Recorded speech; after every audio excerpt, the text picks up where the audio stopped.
والضحى والليل إذا سجى ما ودعك ربك وما قلى وللآخرة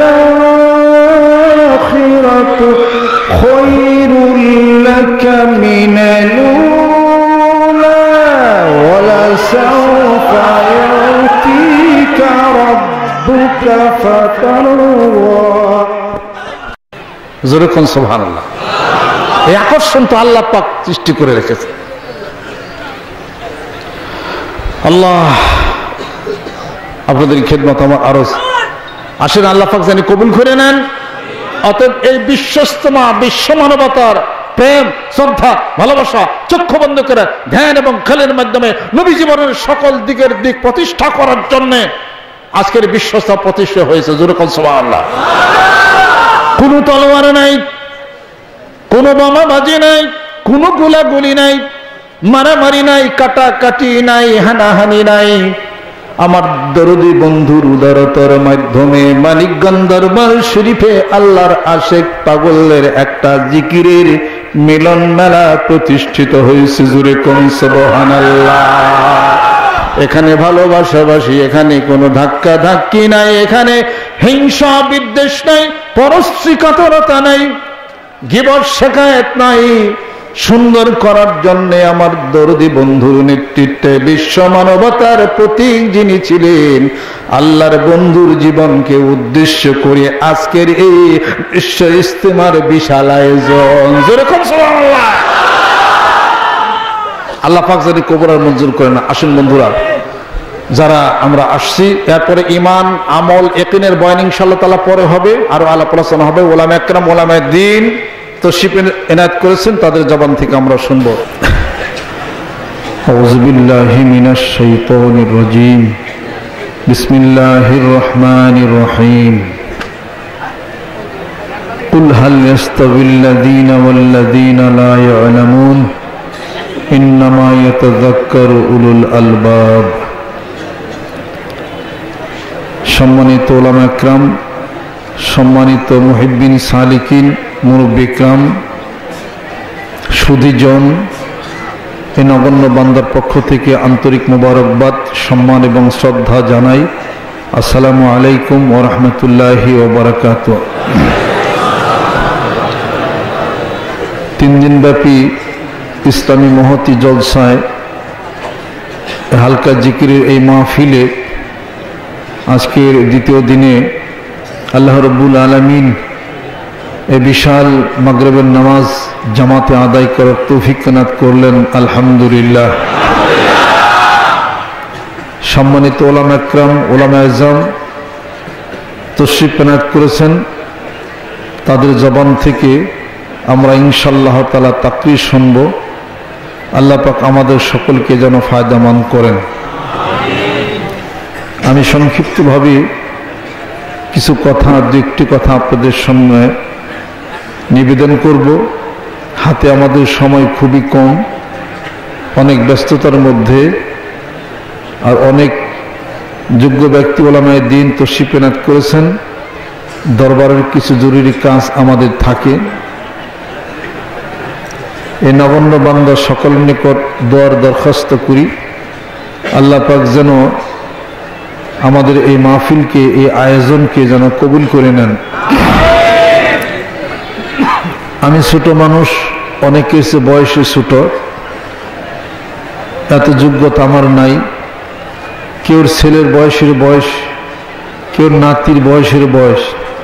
মুরব্বী যারা আছেন, সমবয়সী যারা আছেন, সকলের নিকট দোয়া চাই, আল্লাহ পাক যেন আরো সামনে ভালো যেন করতে পারি, সুন্দর যেন হয় জীবন। সে আশা প্রত্যাশা নিয়ে আজকের এই মাহফিলে আল্লাহর আশেক পাগলদের সম্মুখে আমি নগণ্য বান্দা সংক্ষিপ্ত আকারে 2টি কথা আমি বলবো ইনশাআল্লাহ তাআলা। গতকাল ফজর পর্যন্ত আমাদের মাহফিল চলছে, আজকেও আমাদের মাহফিল চলবে ইনশাআল্লাহ তাআলা। মাদ্রাসার সম্মানিত আসাতিজ ইকরাম, ওনাদের নেতৃত্বে আমাদের মাদ্রাসার কিছু পরিচিতি এবং দস্তরবন্দি অনুষ্ঠান, সেই সঙ্গে ছাত্রদের পক্ষ থেকে কিছু কথা আলাপ আলোচনা, সম্মানিত আসাতিজ ইকরাম যিনারা আছেন ওনাদের জবান থেকেও কিছু বয়ান আলাপ আলোচনা আমরা শুনব। সেই সঙ্গে উলামা ইকরাম যিনারা আছেন আপনারা আলাপ আলোচনা করবেন, আমরা শুনবো ইনশাআল্লাহ তাআলা, আমল করার চেষ্টা করবো ইনশাআল্লাহ তাআলা। বেড়ার মধ্যে যদি লেখা থাকে চুরি করা মহাপাপ, আমি আপনি তালাশ যেন না করি কে এই কথাটা লেখছেন। উনি যদি দেখেন যিনি লেখছেন বেড়ার মধ্যে কথাটা, ওনার মাথায় টুপি নেই, উনি নামাজ হতে পড়েন না, হয়তো অন্য লেবাসের মানুষ, অতএব এই লেখাটার কোনো দাম নাই, এটা পালন করা যাবে না। লেখা আছে বেড়ার মধ্যে চুরি করা যাবে না, লেখা আছে বোর্ডের মধ্যে যে মিথ্যা বলা মহাপাপ। এগুলো যেই লিখে থাকেন কথাটা কি খারাপ? কথাটা ঠিক কিনা? এই কথাটা যদি মানার হয় আপনি মানি আমি মানি, কে লিখছেন তা দরকার নাই। কথাটা যদি সত্য হয়, কথা যদি কোরআন হাদিস শরীফের পক্ষ থেকে হয়, যেই বলুক আমল করি ফায়দা হবে। জোরে কোন সুবহানাল্লাহ। এক মুসলমান আরেক মুসলমানের আয়না স্বরূপ। জোরে কোন ঠিক কিনা? মানুষ জ্ঞান শিখছে কোত্থেকে?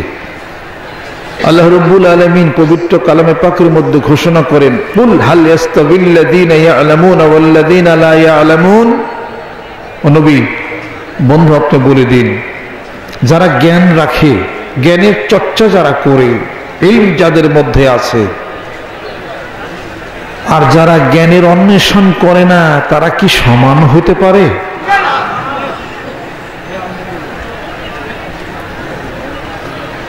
এই জ্ঞান আসে শিক্ষা কেন্দ্র থেকে, স্কুল থেকে, মাদ্রাসা থেকে, কলেজ থেকে, ইউনিভার্সিটি থেকে।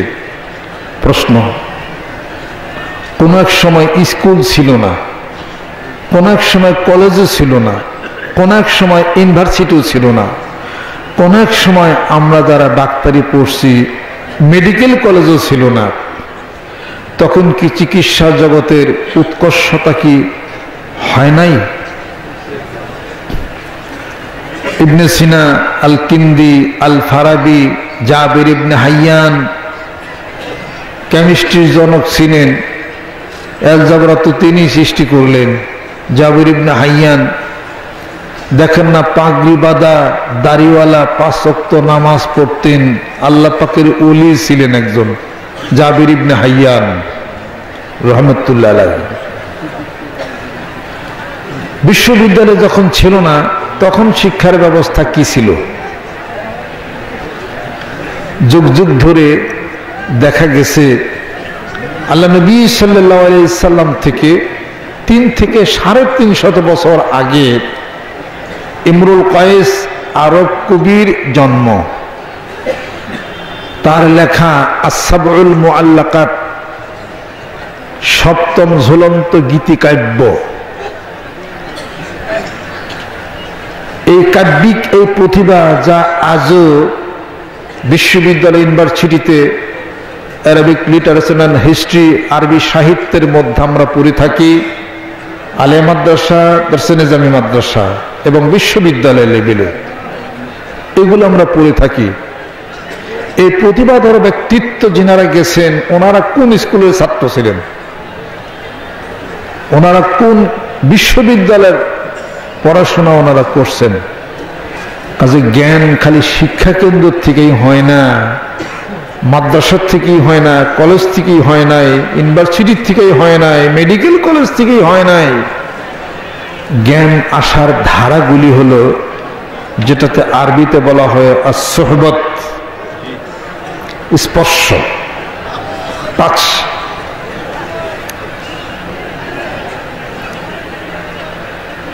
ইন্নাল ইলমাল বাতিনা, লা ইউহসালুল ইলমুজ যাহিরু ইল্লা বিবাহসিন ওয়া লা ইউহসালুল ইলমুল বাতিনু ইল্লা বিসুহবাতিন। জ্ঞানের চর্চার ধারাগুলি আমি আপনি যদি বিচার করা শুরু করি, দেখা যাবে যে কালে বিশ্ববিদ্যালয় ছিল না ওই কালের জ্ঞানটাই সঠিক ছিল। যেরকম ঠিক কিনা? মায়ের দুধে, মায়ের বুকের দুধে, শাল দুধে ক্যান্সারের জার্ম আছে। পত্রিকায় পড়েন নাই? পড়েন নাই? কাটিং আছে আমার কাছে। এখন দেখা যায় মায়ের এই বুকের এই প্রথম এই শাল দুধটা, বুকের দুধটা সন্তানের জন্য দুধ না, ভ্যাকসিন। সন্তানের জন্য এটা মেডিসিন, এটা ভ্যাকসিন। এটা এখন ডাক্তাররা বলেন মায়ের দুধের বিকল্প নাই। ঠিক। আব্বা একদিন আমাকে প্রশ্ন করলেন, দেখেন অনেকে আমরা পীরের কাছে যাই না, বলি পীর সাহেব কি জানে? পীর সাহেব কিছু জানে না, সব জানেন আল্লাহ। ওনাদের অভিজ্ঞতার জ্ঞানের আলো আছে। পীর সাহেব উনি একটি বাস্তব গ্রন্থ, বাস্তব বই। ওনার জীবনের মধ্যে আছে বাস্তবতা, অভিজ্ঞতার আলো আছে চরম। আমাকে একদিন প্রশ্ন করলেন, বলো তো তুমি যখন কোনো তরল পদার্থ খাবে অথবা কোনো জিনিস যখন খাবে কতটুকু টেম্পারেচার হওয়া উচিত? আমি তো বলতে পারলাম না। তখন দুইটা উত্তর দিলেন যে একটা বাচ্চা শিশু তার মায়ের বুক থেকে যে দুধটা খায় এটার টেম্পারেচার যা, তোমার খাবারের টেম্পারেচার তাই হবে। আর তোমার শরীরে রক্ত কাটলে রক্ত কাটার পরে রক্তর গরম যতটুকু আছে, যে টেম্পারেচার আছে এর বেশি টেম্পারেচারের খাবার তুমি খাবে না। আমি জীবনে এনে কোনো ডাক্তারের কাছ থেকে শুনি নাই। আমার পিতা ডাক্তার ছিলেন, উনি একজন বিশ্ববিদ্যালয় ছিলেন, উনি ইনস্টিটিউশন ছিলেন, উনি ব্যক্তি ছিলেন, উনি প্রতিষ্ঠান ছিলেন। একটা মানুষ, একটা ব্যক্তি, পার্সন, আমরা লতে করছি। একটা মানুষ, একটা ব্যক্তি, প্রতিষ্ঠান, ইউনিভার্সিটি, বিশ্ববিদ্যালয়, মেডিকেল কলেজ, একটা মানুষ সব। আপনি যদি মেডিকেল কলেজ নাই হন তো কলেজ বানাইলেন কেমনি করে? আপনি নিজেই তো বিশ্ববিদ্যালয়, নিজেই চিকিৎসা বিজ্ঞানী আপনি, যদি কেউ হতে পারে আর কি। মনে মনে ভাবলাম যেটা তো কোনো বইয়ের মধ্যে লেখা পাই নাই। আব্বা বললেন কি, এটা হলো অভিজ্ঞতার আলো, জেনে রাখো, অভিজ্ঞতার আলো এই জিনিস। কত কিছু জানা গেছে অভিজ্ঞতার আলো। কাজে জ্ঞান আসে দুটো জিনিসের মাধ্যমে। জ্ঞানী মানুষের সাহচর্যতার মাধ্যমেই জ্ঞানের বিকাশ ঘটে। বই পড়ে কিসের জ্ঞান আপনি আহরণ করবেন বলেন তো দেখি? একমাত্র নির্ভুল জ্ঞান দিতে পারেন আল কোরআনুল কারীম। নির্ভুল জ্ঞান দিতে পারে একমাত্র আল হাদিস শরীফ।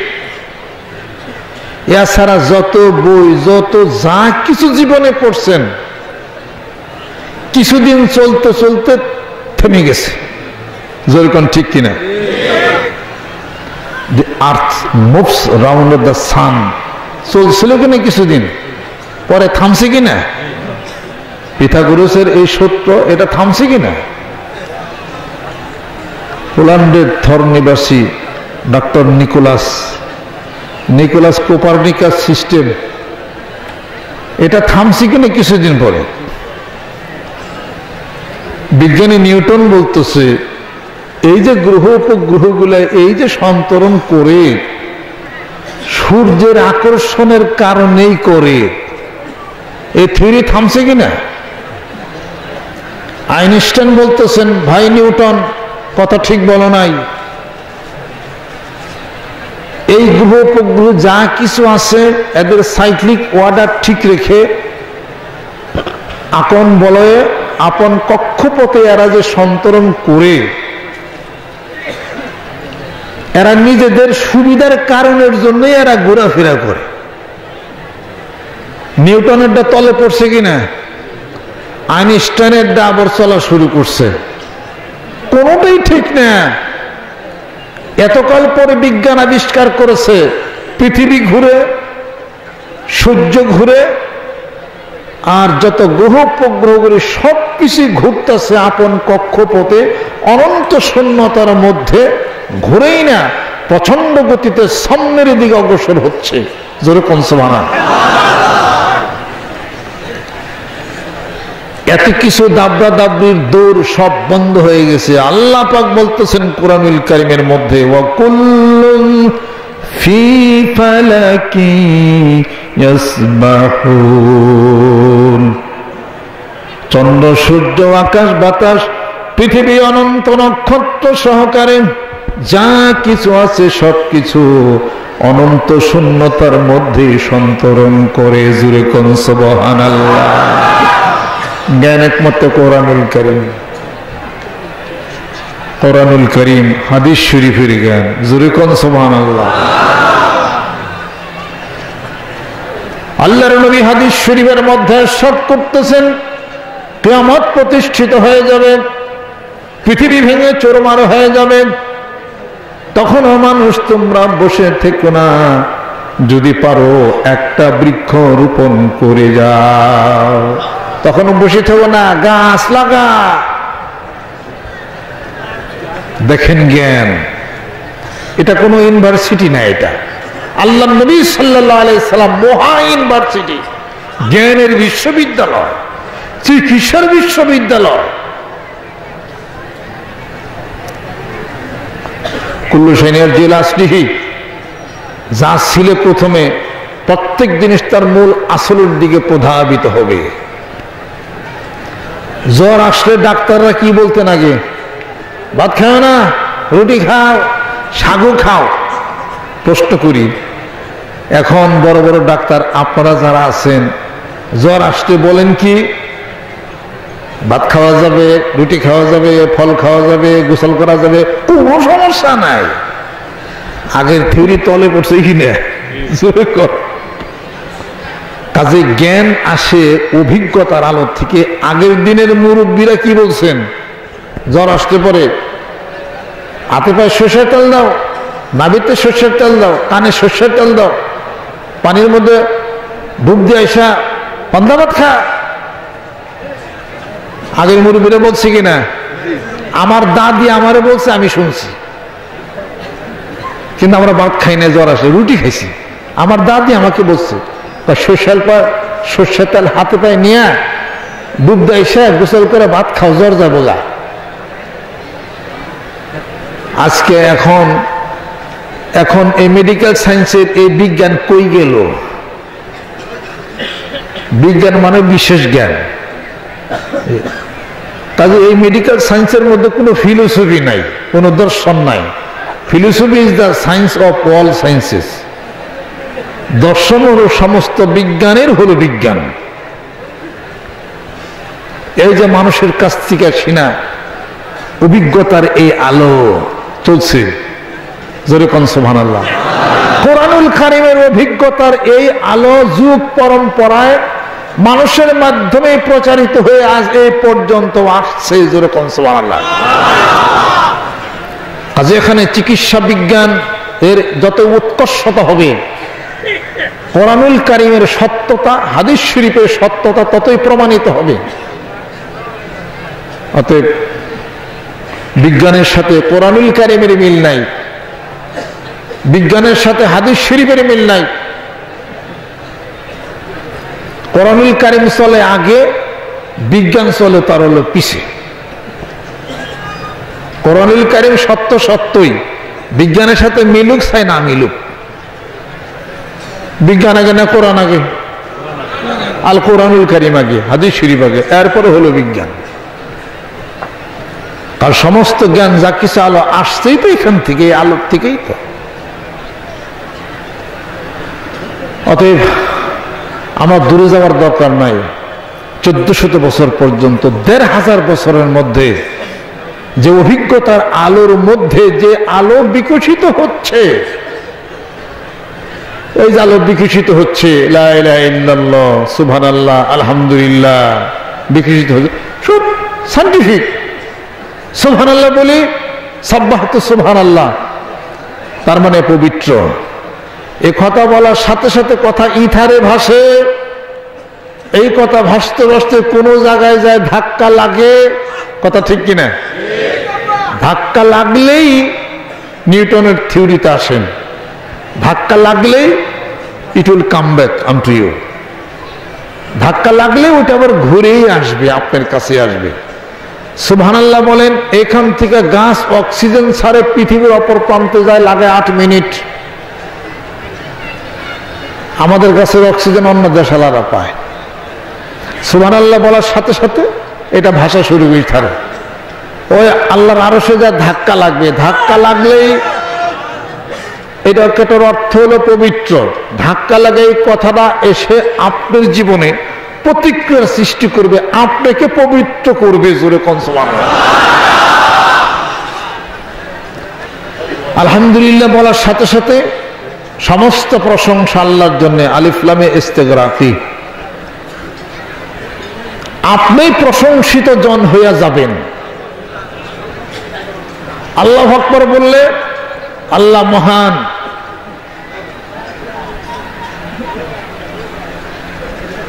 আল্লাহ বড়, আল্লাহ সবচেয়ে বড়।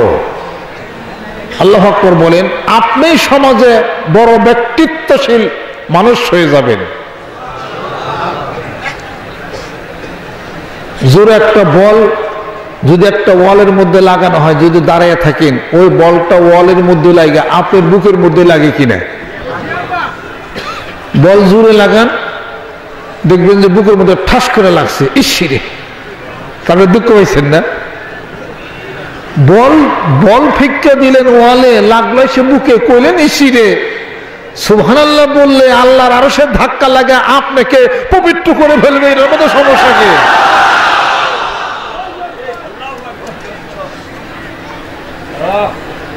অভিজ্ঞতার আলো। কাজে আমরা সায়েন্স বিজ্ঞানের মধ্যে আমরা ডুবেই চলছি। আমাকে তো বইটি পড়া ঠেকা পড়া না, হাদিস পড়লে কোনো সায়েন্স বিজ্ঞানের ঠেকা নেই পড়া। কথা খেয়াল করতেন? এগুলা মানুষ আজকালকার জগতের মানুষ ভুল থিওরি দেয়, কোরআন হাদিস পড়ে, এরা মৌলবীরা কি জানে, অথবা তাকের উপরে কোরআন শরীফ ফালাই থুইছে। আমরা হুজুরা তো কোরআন শরীফ রিসার্চ করি না। আমরা কোরআন শরীফ পৃষ্ঠা খুলি, কোন সময় কারে জিনে ধরছে, ভূতে ধরছে, পিছাসে ধরছে, নিষ্কান্দে ধরছে, কানা ওলাই ধরছে, একটা তাবিজ কবজ দেয়, জিন ভূত ছাইরা যায় আর কি। আসলে তো আল কোরআনুল কারীম এটা তো একটা জীবন ব্যবস্থা, এটা তো একটা ইবরত, এটা হলো নসিহত, এটা হলো উপদেশ বাণী। মানুষকে ত্বরান্বিত করবে, প্রচন্ড গতিতে সামনের দিকে আগায় নেবে, পরিশুদ্ধ করে দেবে কোরআনুল কারীম। আল্লাহ মহা পবিত্র, তার কাছে যাওয়ার জন্য মানুষকে পবিত্র করবে, তার একমাত্র অস্ত্র হল আল কোরআনুল কারীম। আল্লাহ নবী সাল্লাল্লাহু আলাইহি সাল্লামের এই জীবন ব্যবস্থা। জোরে কোন সুবহানাল্লাহ। নবী আমার হাদিস শরীফের মধ্যে ইরশাদ করেন, তোমরা দুপুরে খাওয়ার পরে একটু কাইলুলা করো, সামান্য একটু বিশ্রাম করো, আর রাত্রিতে খাবারের পরে তোমরা শয়ন করো না, একটু হাঁটা চলাফেরা করো। জোরে কোন সুবহানাল্লাহ।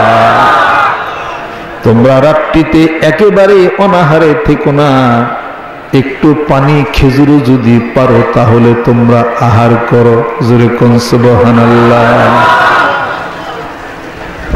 বিজ্ঞান আবিষ্কার করেছে, রাত্রিতে কোনো মানুষ যদি খেয়ে অন্য যদি ঘুম এসে যায়, তার মেটাবলিক গুলি নির্জীব হওয়া শুরু করবে, নার্ভাস সিস্টেম লস হওয়া শুরু করবে, তার নার্ভগুলি ভালো কাজ করবে না, এবং এইটা করার পর থেকে জামওয়ান নামক একটা পদার্থ আছে, তার নার্ভের মধ্যে ক্লট হইয়া যাইতে পারে, আর তার স্মৃতিশক্তি লোপ হওয়া শুরু করবে। এটা বিজ্ঞান আবিষ্কার করার 1400 বছর আগে মুরুদ উলাল বলে গেছেন, অতএব হাদিস শরীফ মানলেই বিজ্ঞান মানা হইয়া যাবে। এই মানুষটা সুস্থ থাকবো, সুস্থ মানুষটি জান্নাতেরই ঠিকানা মিলে যাবে। জোরে কোন সুবহানাল্লাহ। ওদের খিদমত আমার আরো আসেন। কাজেই এই অভিজ্ঞতার আলো থেকে মানুষের আত্মার পরিশুদ্ধির কথা আসছে। এবার গোটা বিশ্ব, পৃথিবীর বিভিন্ন উন্নতশীল বিশ্বে আপনি যান, যা দেখেন তারা মানুষকে ভালো করার চেষ্টা করতেছে, শান্তির চেষ্টা বহু করছে, অস্ত্র মস্ত্র বানায়া শান্তি জোরে কর হয়েছেনি। এবার মানুষকে পরিবর্তন করা যায় কেমনে, শান্তিপ্রাপ্ত করা যায় কেমনে, আসছে মেডিটেশন,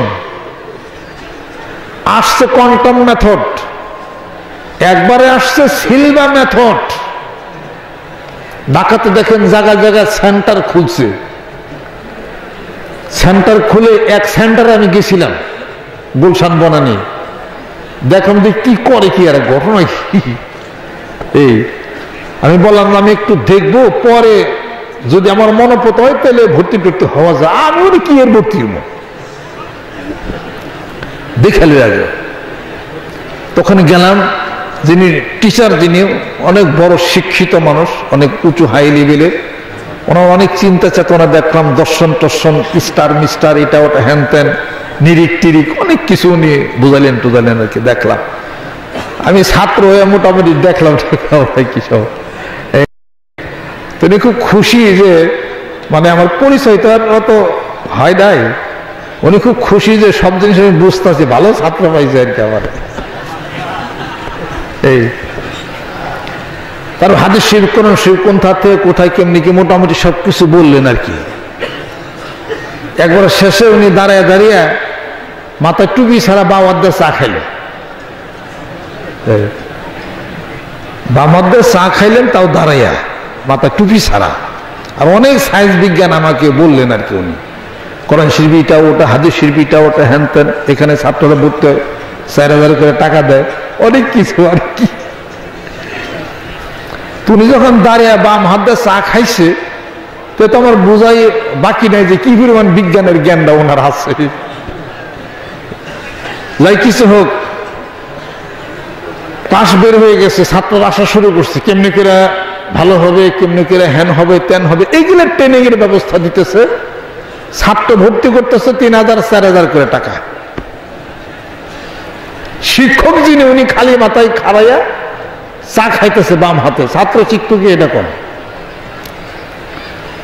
আমি মনে মনে ভাবি, এই যে লক্ষ লক্ষ লোক মানিকগঞ্জ দরবার শরীফ আইসা জীবনের পরিবর্তন ঘটলো, মাথায় টুপি দিল, দাড়ি বিড়ি ছাড়লো, কেউ কি মুড়ি ধর পরে কি বাম হাত দিয়ে পানি খাইছেন খাড়াইয়া?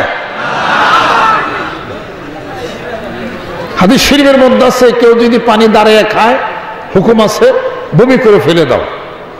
কেন বমি করে ফেলে দিতে হবে? বিজ্ঞান আবিষ্কার করেছে, যেরকম সুবহানাল্লাহ।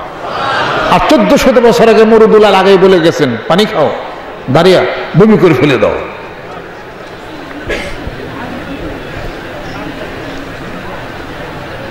রাত্রিতে খাওয়ার পরে, বলতেছিলাম রাত্রিতে খাওয়ার পরে যারা শুইবেন এদের কিডনি নষ্ট হওয়া শুরু করবে, পুরো অর্গানগুলি তাদের সর্বনাশ হবে। রাত্রিতে কোনো ভারী খাবার খাওয়া যাবে না, যতটুকু শুকনা খাবার খান ওটা খায় একটু হাঁটা চলাফেরা করে তারপরে আপনাকে শুইতে হবে। ওখানে মানুষদেরকে ভালো করার জন্যে, ধ্যান খেয়াল ঠিক করার জন্য, কাজের উদ্যমতা বাড়াবে, ব্যবসা কেমনে ঠিক হবে, কেমনে তার মাইন্ড ঠিক হবে, এইগুলো ঠিক করার জন্য ছাত্র ভর্তি করে। আপনারা যে এখানে যে কয় লক্ষ লোক এই আধ্যাত্মিক জগতের বিশ্ববিদ্যালয়ে ভর্তি হয়ে যারা জিকির আজকার করতেছেন, মাসে কয় হাজার টাকা এই ইউনিভার্সিটিতে ভর্তি হয়ে ছাত্র টাকা দিচ্ছেন কম। ঢাকায় জানগা কানে সিমটিতে 4,000 করে টিয়া রেখে দিব। ওখানে ইনস্টিটিউশন খুলছে জায়গায় জায়গায়, মানুষের নাকি ভালো করে, তাদের সংশোধনের জন্য সেন্টার খোলা হচ্ছে। যতই ধ্যান আর খেয়াল আর স্টার মিস্টার যাই কিছু দাও, 6 তারা 3 তারা এটা ওটা হ্যান যাই কিছু করো, আল্লাহর জিকির ছাড়া মানুষের আত্মশুদ্ধি, ভিতরে যে একটা মানুষের আত্মা রয়ে গেছে, এই আত্মশুদ্ধি হবে না আত্মিক পর্যালোচনা ছাড়া। আত্মিক পর্যালোচনা সম্ভব না আত্মার কথাগুলি ছাড়া। আর সে আত্মার কথাগুলি হলো সুবহানাল্লাহ, আলহামদুলিল্লাহ, আল্লাহু আকবার, লা ইলাহা ইল্লাল্লাহ। জোরে কোন সুবহানাল্লাহ। বিজ্ঞানীরা আবিষ্কার করেছে পৃথিবীর অন্যান্য রাষ্ট্রের থেকে quantum method, meditation, Silva method, এই সমস্ত মেথডের কাম বাজে নাই। সবচেয়ে বড় মেথড ছিলেন মদিনার নবী সাল্লাল্লাহু আলাইহি সাল্লাম। আর আল্লাহ পাক গৌর ফিকির তাফাক্কুর তাদাব্বুরের কথা কোরআনুল কারীমের মধ্যেই ঘোষণা করে দিয়েছেন, আল্লাযীনা ইয়াযকুরুনাল্লাহা কিয়ামান ওয়া কুউদান ওয়া আলা জুনুবিহিম ওয়া ইয়াতাফাক্কারুনা ফি খালকিস সামাওয়াতি ওয়াল আরদ।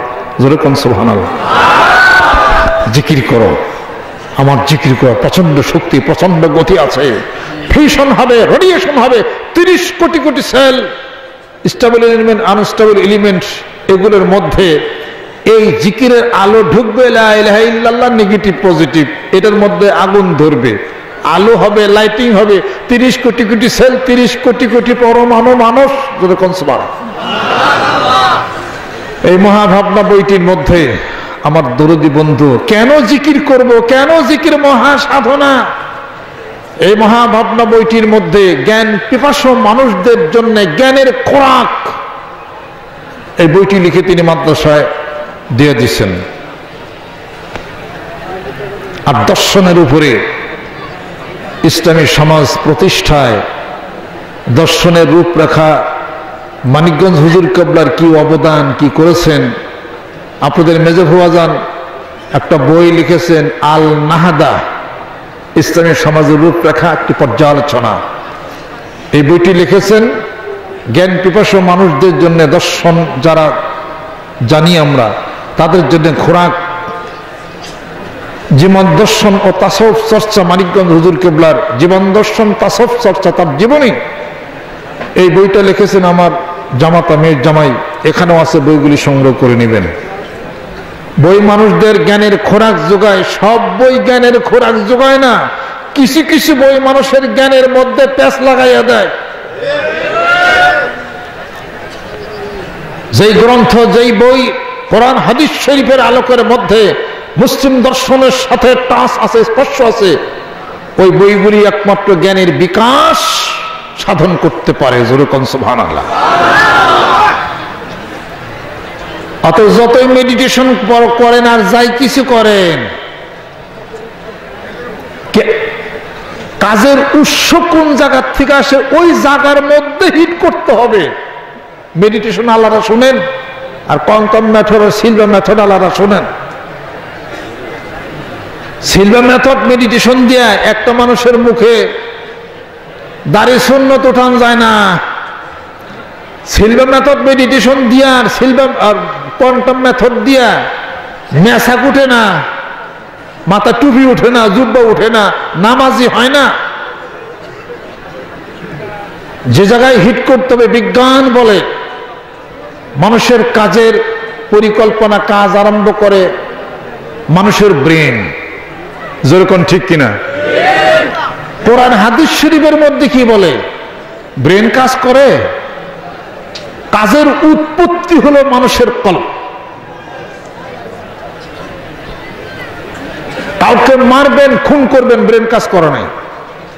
কাউকে মারবেন, খুন করবেন, যাই কিছু করবেন, যেটাই করেন না কেন আপনার অন্তর থেকে, হৃদয় থেকে, কল্প থেকে ওই কথাটা উৎপত্তি হয়। এই উৎপত্তির পরেই কাজের অ্যাকশন শুরু হয়, ব্রেন সক্রিয় হয়, কাজ করা শুরু করে, প্ল্যান প্রোগ্রাম করে, এইবার ব্রেনের কাজ। কিন্তু কাজটা ভালো মন্দ করানোর উৎপত্তি স্থল হলো কলব। ওইখান থেকে আপনার কাজের ভালো মন্দর উৎপত্তি হবে। উৎপত্তি অনুসারে ব্রেন, নার্ভ আপনার কাজ করা শুরু করবে, ব্রেন কাজ করবে।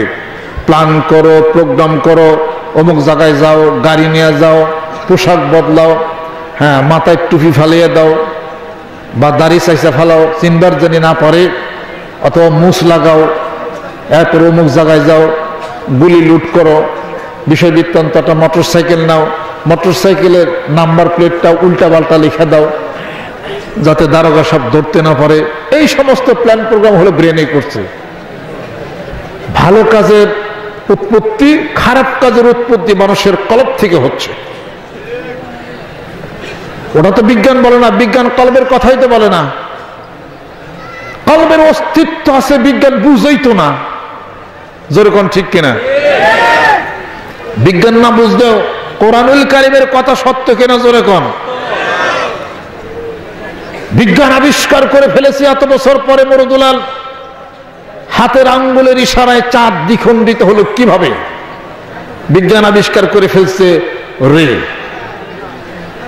একটা আলোক রশ্মি। এই রের মাধ্যমে তো মোবাইল টেলিফোনের কাজ হচ্ছে। যেরকম ঠিক কিনা?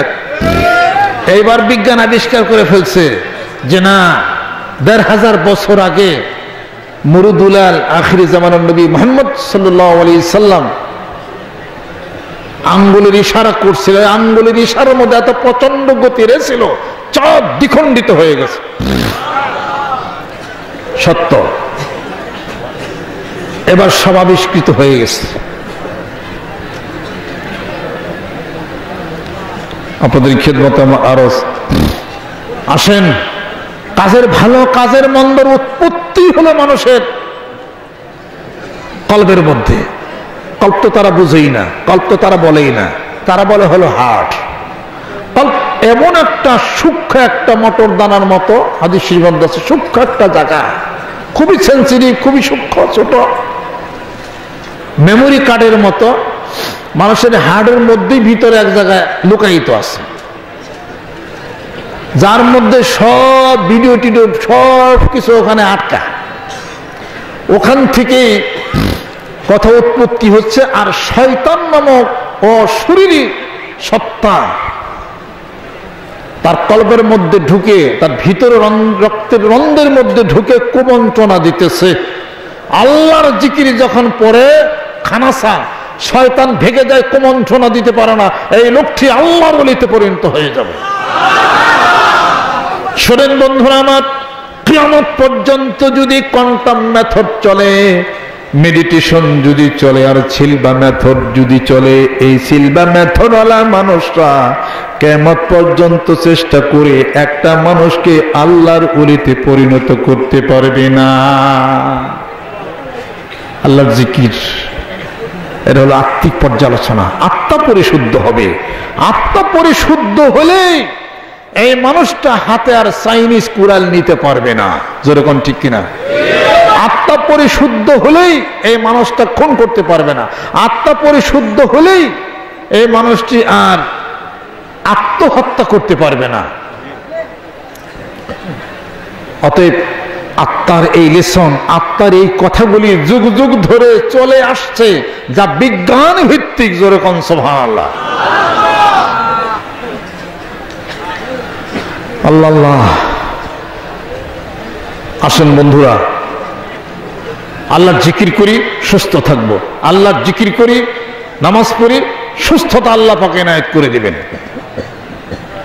বেশি বেশি জিকির করি, ম্যাক্সপ্রো ট্যাবলেট খাওয়া লাগবে না। জিকির বেশি বেশি চালিয়ে যায়। অ্যাবলোসিট, অ্যাবলোকন, ম্যাক্সপ্রো, জেলডিন, আর কি কি আছে, নিউসেপ্টিনার, রেনিটিডিন,